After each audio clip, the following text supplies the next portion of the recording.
Hello, everybody, and welcome to mycountylink.com as we have another session of the Roundtable here on Martin Street at headquarters of My County Link. I'm Alex Warner, joined as always by Galen Blosser over here, Mike Stiegel over here, and our special guest today, the new head football coach at Greenville High School, Sean Ford. And Sean, I tell you what, you're in the hot seat today, baby, because there's a lot of questions this group of men want to ask, and I know a lot of fans out there really interested in having you with us today. So let's talk just a little bit. Give us a little bit of your background and how you ended up here at Greenville High School. Yes, sir. So I'm a 2014 graduate of Tippecanoe High School, so I actually played Greenville in school. Yes, I have a few connections to the Greenville community, know a few guys. But then from Tippecanoe, I went to Wright State University and got a degree in history and teaching. And then I got I started teaching middle school history at Tippecanoe, and then I went over to Tri-Village and taught for a couple of years in middle school over there. And then I just finished up actually my second year teaching in the Tri-Village High School, teaching history, teaching sophomores. Now, are you still going to be teaching at Tri-Village? That is right. This fall then? Yes, sir. Yes, sir. Okay.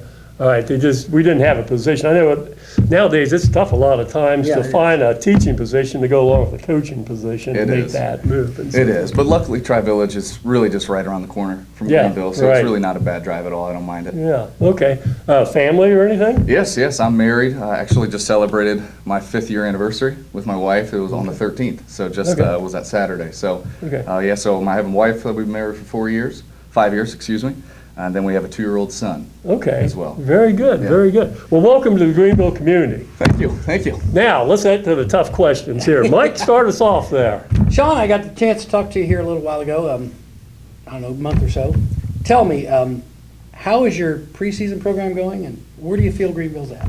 The kids are responding well, because we all know it takes the boys. It takes the boys' commitment, their determination, their hard work, to really make a program as effective as it can be.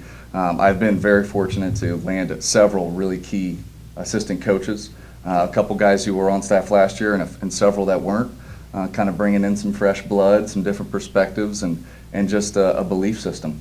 So I do believe that the kids have been responding well to the challenges that I've been imposing on them, that all of us have.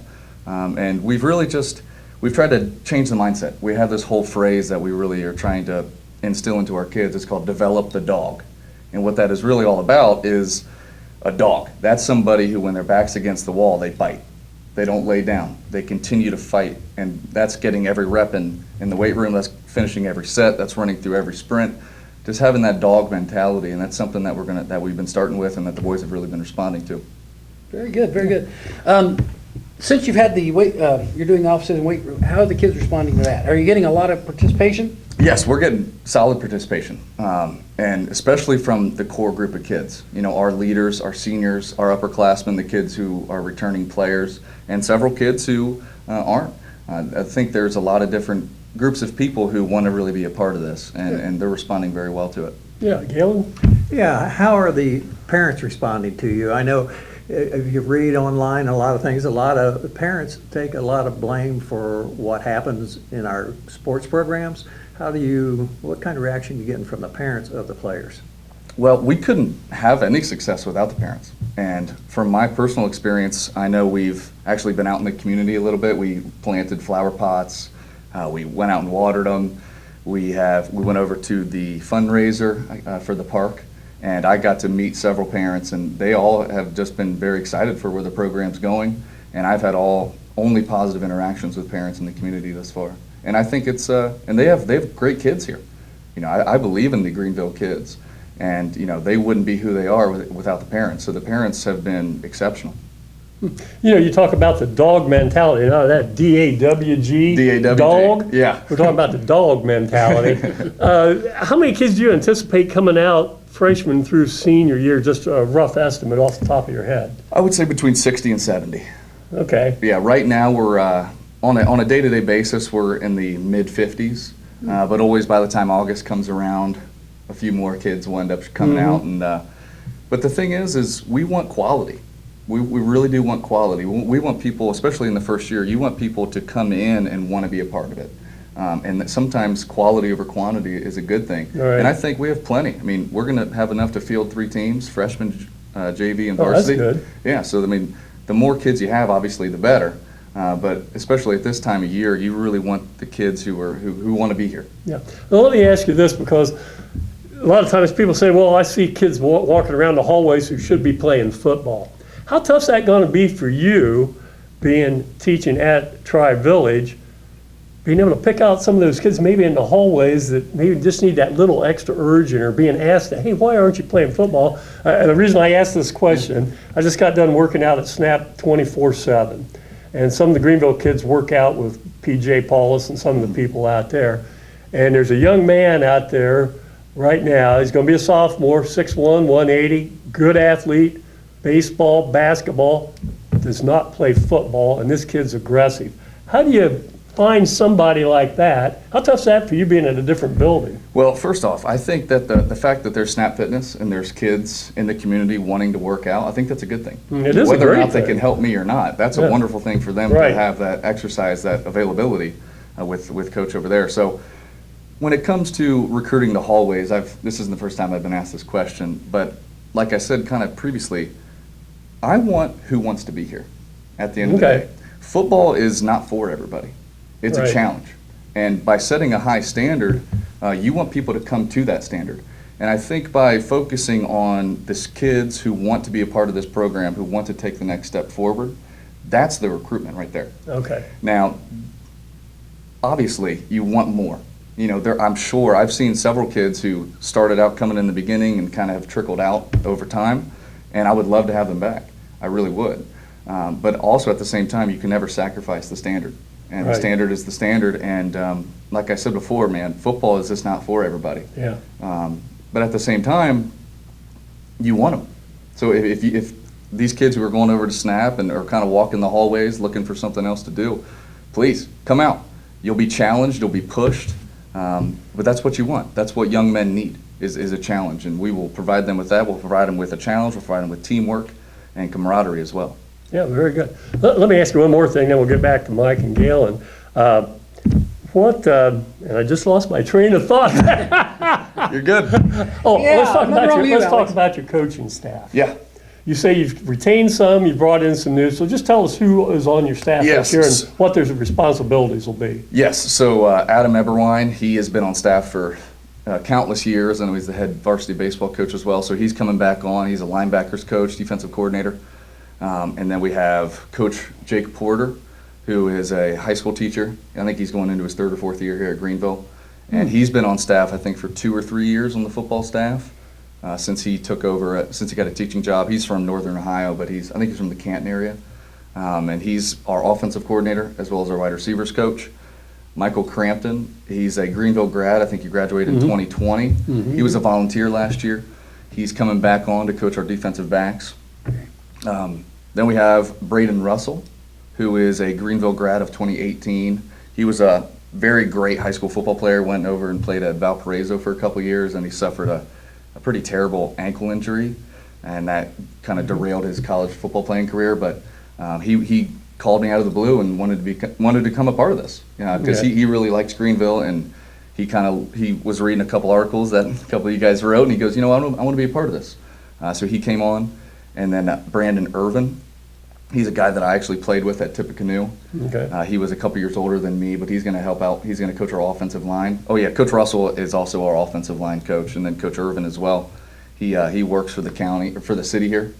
That's Brandon Irvin, and then Bill Plessinger. He's the head track coach, and he just came on in the past couple of weeks. He's going to coach the defensive linemen. And then we have a couple of volunteers kind of coming in and out. Just trying to be as much as part of it as they can. Okay, yeah, Good, Mike? good. Every coach that comes in after a coach has been fired or whatever, the next coach always comes in and he wants to change the culture. How do you do that? By being the example.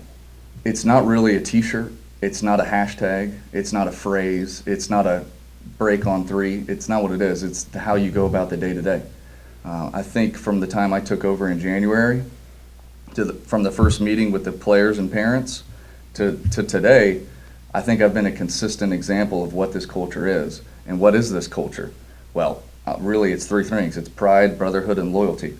I am proud to be a member of the head coach of the Greenway football. And I want the players to be proud, to wear their jersey with pride, The next step is I've tried to forge a brotherhood between all our players by making sure that kids feel like they are one, like the teammate next to them is having their back. And then the loyalty part of it is holding each other accountable.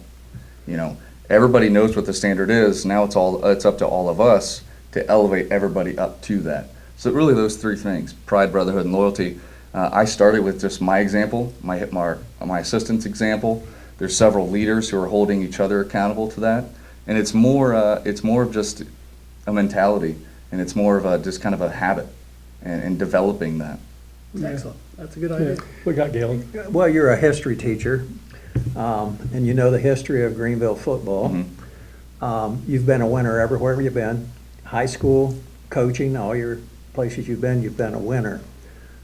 Why would you come to a school that was 0-4 last year and maybe won 1 or 2, 3, 4 games in the last 5 years? What's the attraction to Greenville? Well, I think there's potential. You know, when I played against Greenville, we had some very close games a couple years there. And I know my first year coaching at Tip, they beat us. That was the year Greenville was 7-3. It was 2019. So there's potential there, number one. Number two, I'm a young head coach, and I'm trying to make, you know, a name for myself. Yeah. I'm trying to, because no one as a 28-year-old is going to walk into a 10-0 program. So Yeah. I'm trying to take on a challenge that is good for me as a young guy, but also try to kind of revitalize a community who's desperate for a winner. Because I think Greenville has a commitment to winning, but they just kind of need to be taught how to do it. And I think my experience as a part of winning programs can really enhance that, because you don't know what you don't know. And I've kind of been explaining this to the players. What you guys think is hard is easy. You know, this is what everybody does. The good teams aren't good just because they have better players. They also work extremely hard, and we're not used to that. So we got to step it up, and I know what it takes to win. So I think the kids are responding well to that. But in the meantime, you know, moving into the future, I should say, what happens when our backs are against the wall? You know, Where's the dog? Yeah. Is it the same old? Is it the same old? Or is this truly a new regime? So we're never going to know that until our backs are against the wall. Do you agree that it probably takes 5 years to build a program from where you're at right now? It depends on what you think, Bill. How you define build. I've built a program. We build a program yes. that wins? Yes, right. Consistently. Yes, Right. consistently. I think you can make headway quickly if the players respond to what you're doing, and the coaches are coaching and teaching as much as we possibly can, and it all starts with me. I try not to put any kind of numerical value on it. I don't think years necessarily define success, and winning doesn't necessarily define success either. I've been a part of some teams that were 10-0 in July, right? You know, practically. You know, so it's somewhat subjective. But to answer your question, I do think that it does take time to really develop that kind of mentality, because we're dealing with 14, 15, 16, 17-year-old kids, and they don't know what they don't know. And you know, it's an up and down process, but to elevate the standard to an acceptable place, that's what takes quite a bit of time. Right now, we're kind of getting there, but once the bar is raised, we're like the floor isn't as low as it has been. Once we can elevate that floor a little bit, the ceiling is really limitless. Yeah. Let me ask you this, and then Mike can really go further with this question. I think it's great we've got a fresh approach coming in, because I think a lot of times we get kind of, well, this kid plays this position and this kid plays this position. You have a fresh approach to maybe looking at moving people to different positions, and Mike is a prime example. His senior year team, if Sean doesn't know about that, maybe explain that to the people out, how Tom Holman came in. When I was a sophomore and a junior, we went 2-8, 2-8. Tom Holman comes in, very quiet man, but boy, he was a demanding son of a gun. And I've told this story before to others that Tom never said much to me. I was a senior at the time. But I will remember that one day after practice, Coach Holman came up to me and he said, or Coach Moore, who was my line coach, said, "Hey, Coach wants to see you." And I'm thinking, oh my God, what'd I do? Because he never talked to me. So I walked over and all four coaches were standing there, and he just looked at me and he goes, "Michael," he had this real real calm voice. He looks out over his glasses like this, you know.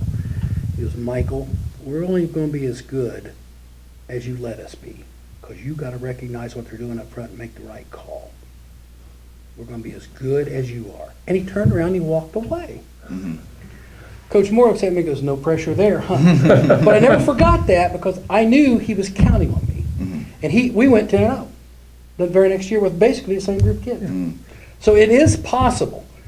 He came in with a very unique offense. It was very simple. The offensive lineman needed one keyword. That's all we needed. Mm-hmm. We either knew jet, veer, blast, or swing. That was it. That was all we had to do. If he come up first, the quarterback say 28 jet, we knew the ball was going to be run between my right shoulder and the outside shoulder of the guard. It wasn't going to be a hole. It was going to be there somewhere. Mm-hmm. It was up to the back to do it. All I needed to hear was jet or veer or something. Yeah. Or zoom out. If it was zoom, you zoom out and look for the first person out there. Right. Sweep. It was very, very simple. We didn't make any mental mistakes. Yeah. So it can be done, but what kind of offense are you going to run and what kind of defense is going to be your base? Okay, so here's the first couple points that you make that I can respond to. Is number one, I think as coaches we definitely make football way too hard. We make it so hard, and that's our fault because how are these kids going to go through 7 hours of 5 different classes in the classroom? Then they come out to the football and to football practice and have a whole other playbook and just it's too much. It is. It's too much, and it's not that hard of a game. First off, but second off, I believe this quote. It's not what you do, it's how you do it. It's not what you do, it's how you do it. Mm-hmm. So nowadays, everybody wants to have the brandest new. Oh, yeah. It's got to be this, it's got to be that. We got to have 35 different plays. I don't think that's a recipe for success, especially early. So to your coach's point, having a few things that you do very well leads to much more success. Yeah. Well, I was going to say, Galen, didn't you in your article, you had interviewed Sean Yeah. earlier, you ran just 3 plays the first week? Yeah. And then the that's right. second week, you put in 3 more Yes. plays and went back and got the first 3. So it's kind Exactly. of like what, the Packers' old jet sweep Yeah, or whatever, right? yeah. They did, run the that's same what they play, called didn't- it. Sweep right, sweep left. I Yes. mean, how much simpler can you get? Yeah. Right. Everybody knows where they're supposed to go. Yeah, and to that point, I mean, those were really our run plays. We have a core set of plays, and the run plays all have a play action fake attached to it. And then we do have 3-step drops, we have 5-step drops, we have some rollouts, we have some different formations. But once you learn the core of the offense, Exactly. then you can go everywhere else with it. But until you learn the core, like for example, we had a week in June where we learned those 3 plays. Well, we come back the week in July to have camp. Coach, I forget. Yeah. Well, yeah. Yep. I'm your teacher. I mean, as a coach, I fundamentally view myself as a teacher. So we spent the whole first hour every day of camp up on the board, just drawing stuff up and getting the kids to see the bigger picture of it all. So it's not really what you do, it's how you do it. But we are going to be an I-formation offense, Okay. where we can also spread out and get into some single back offense. It's really kind of a West Coast format, and then defensively we're going to be an even front 4-3 team. Yeah, I kind of heard through the grapevine out in public, you've already made a switch, taking one of last year's offensive linemen and putting him back to the fullback position in that I formation. That's right. It's amazing when I can find out. You just got to listen every now and then.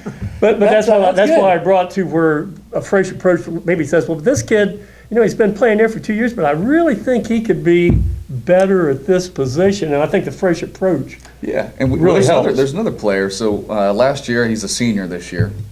He played corner past few years, but he's put on some pounds. He's gotten a little bigger, a little stronger in the weight room, and he's now an outside linebacker.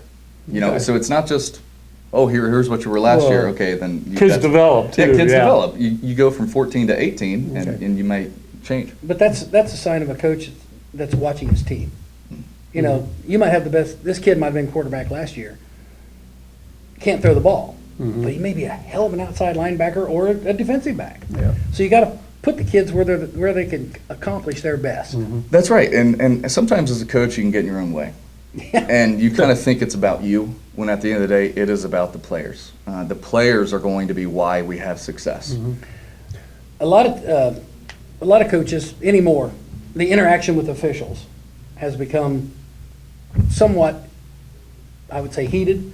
How are you going to approach an official that missed something or made a bad call? Well, first, we're in competition with the opposing team. We're not in competition with the officials. Those officials, I've been around the games. I've been basketball. It's terrible what happens to them, honestly. It is. And they're guys out here doing it for not much money. They're out here doing it because they either love the game, they love being out there on the field, whatever the case may be. And if I make mistakes calling plays, players make mistakes, officials make mistakes, so it's never going to be an excuse for our lack of success. But I'm an intense guy. I want to win. So things get said, things happen out on the field on Friday nights. But at the same time, we also have to understand that there's boundaries. And I'm going to be predominantly focused on helping my team succeed, and that has nothing to do with the officiating. You talked a little bit about offense. Let me ask you this question, because I know a lot of people and my broadcast partner for the last 17 years and so forth. And don't worry, we retired, so we're out of there now, so you don't have to worry Hey, about that. you're finally going to get somebody good. We finally got somebody good coming in. But we just have noticed that over the course of the last, 8, 10, 12 years, defensively, we cannot tackle. We hit people and we don't put them down. How do you get around that? What technique, what drills do you use to overcome that? Well, we don't even have pads on, but No, I know that. Yeah, right. No, but we're the first week in June, the first week in July, we start practice with tackling every day, 10 to 15 minutes of tackling, and it's kind of a different style, a different approach. It's much more about body placement. Sometimes kids get in they don't break down their hips, they don't put their head behind the tackler, so that beside the ball carrier cuts back on them. So we've really just been focusing on the fundamentals of tackling, and you really tackle with your feet and your hips. So putting yourself in the right position and then using your hips to explode into the tackler. But then at the same time, we also start every practice with pursuit.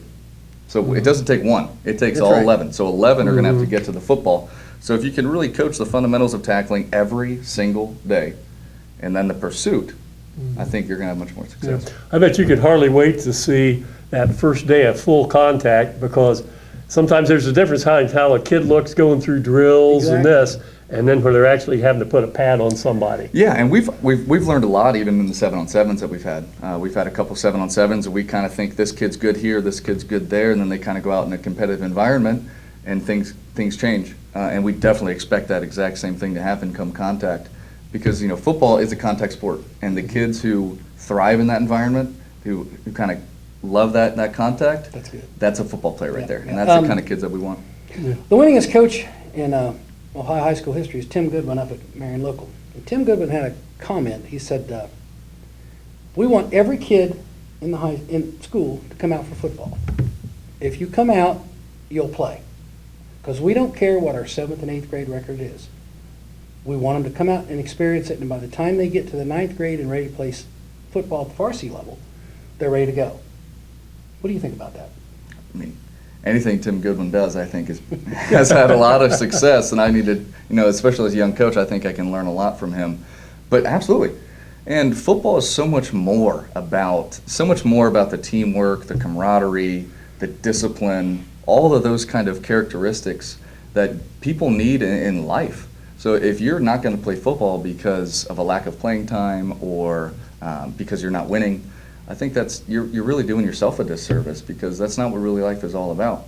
But to your point, middle school isn't all about winning. So it is, and I think we have a really good middle school staff. We have guys who have some varsity coaching experience, who are doing things the right way, fundamentally speaking, but at the same time, kids need to taste winning.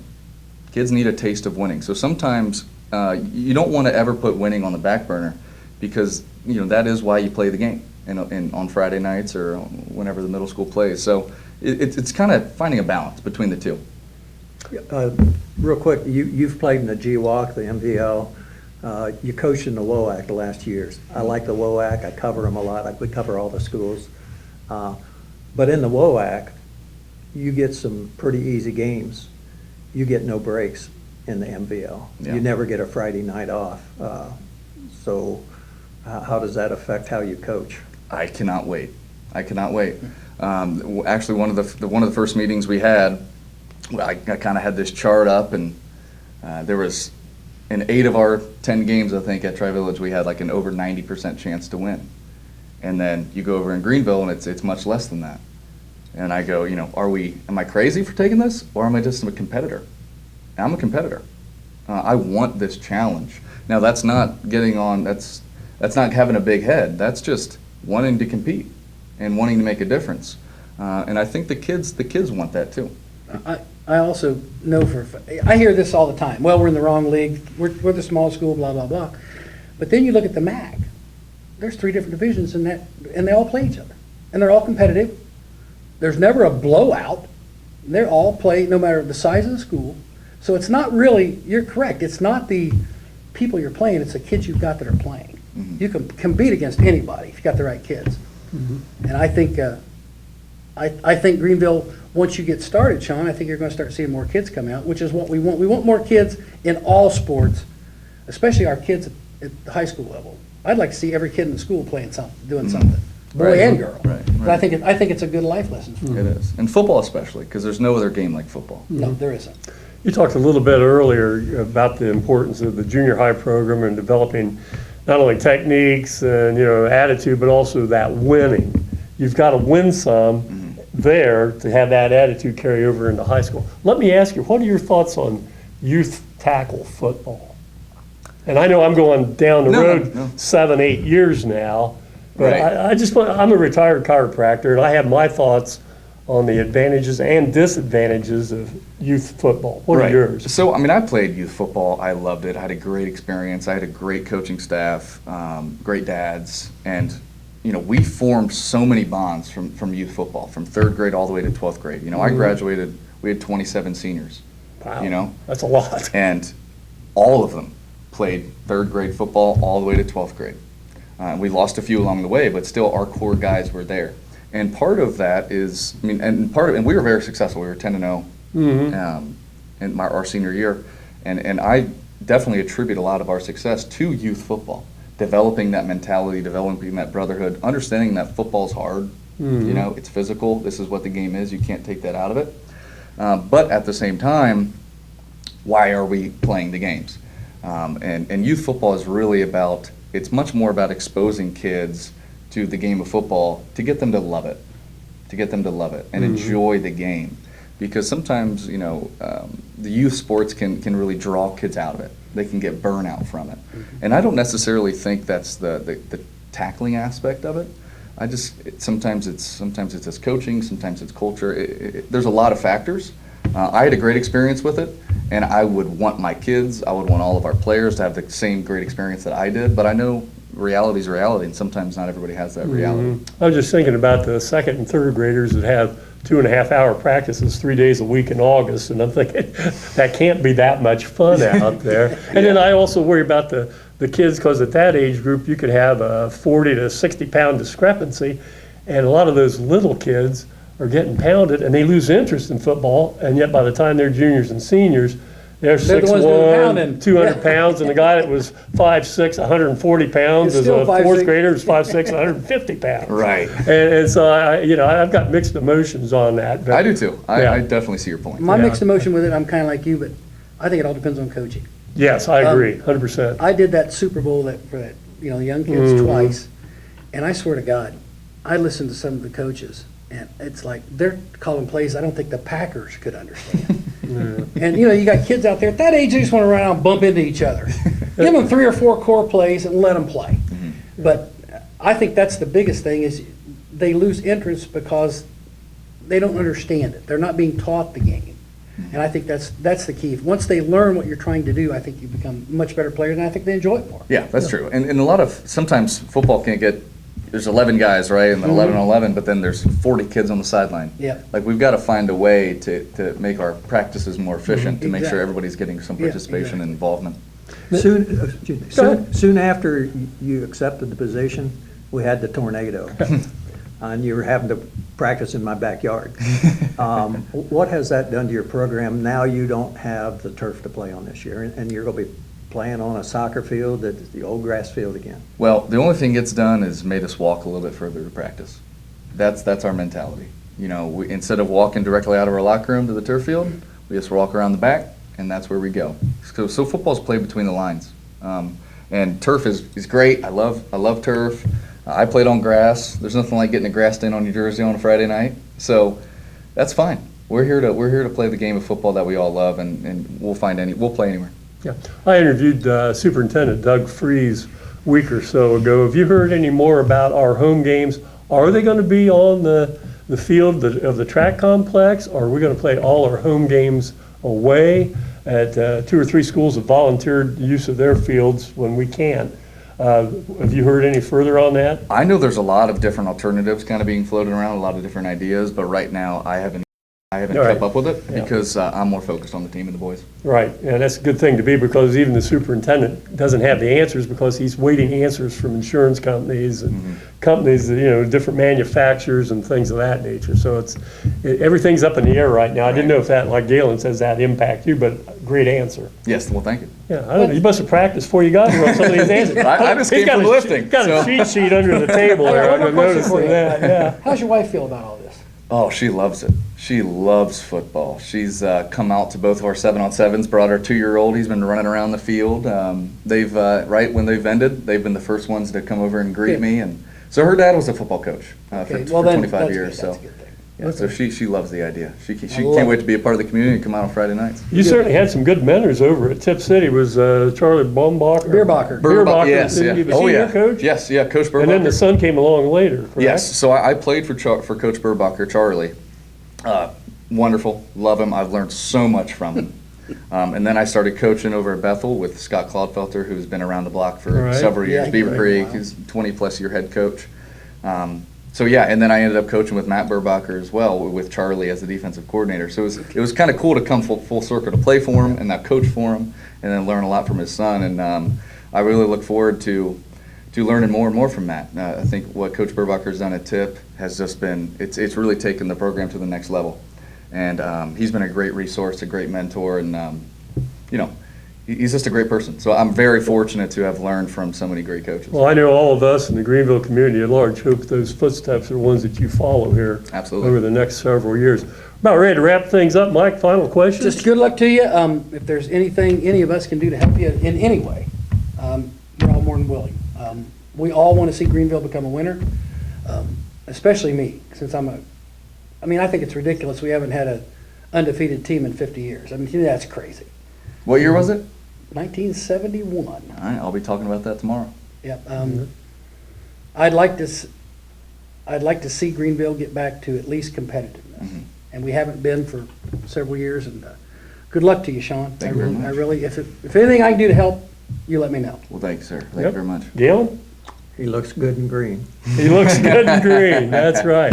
Good. Well, like I said, I think to echo what Mike just said, not only us, but the parents and especially the kids and the community really do want to see Greenville become competitive again, because there's nothing like Friday night lights to draw a community together. And so we wish you the best of luck. You certainly gotten off to a good start, it sounds like. You're certainly saying the right things there. And we just hope things go well for you and the kids respond, and I think they will. He's having a really Given the good, proper he's having a really leadership. good start. He He comes is. in here and he's got a program that's not winning. He gets his stadium blown up. Don't know where he's going to play for sure. Yeah, you're having a good year, Sean. It's a great start. Well, anyhow, this has been the new head football coach here at Greenville High School, Sean Ford, and we look forward to great things from this man and his staff, and especially how the kids and community respond. I'm sure they will. So, on behalf of Mike Stiegel, Galen Blosser, I'm Alex Warner, videographer Nick Schmidt, and thanks for joining us here in another episode of the Roundtable, and I'm sure we'll run across Coach Ford here in the future. And again, best of luck to you. Thank you, guys. Thank Okay. you very much. Yep. Goodbye, everybody. Thank you. All right, buddy. Thanks for coming.